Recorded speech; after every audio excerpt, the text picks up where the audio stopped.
रखिया के दिन भैया घर चली आई हो। रखिया के दिन भैया घर चली आई हो।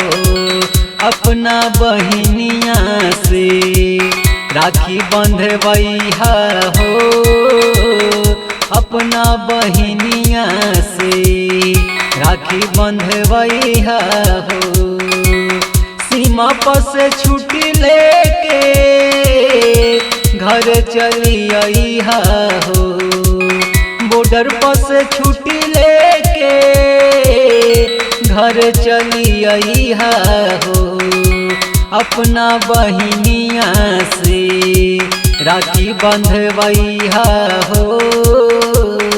प्यारी बहिनिया से राखी बंधवैया हो।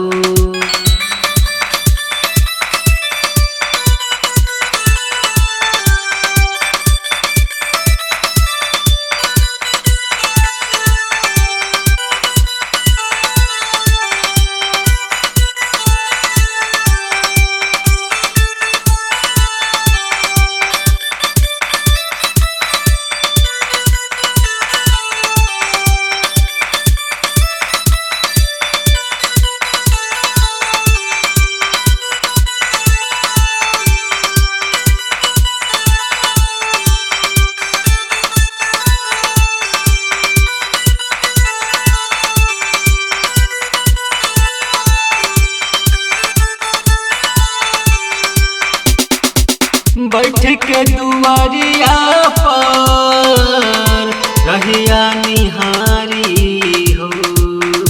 बैठ के दुआरिया पर रहिया निहारी हो। ताके लगी नारा भाई घर कब आई हो। ताके लगी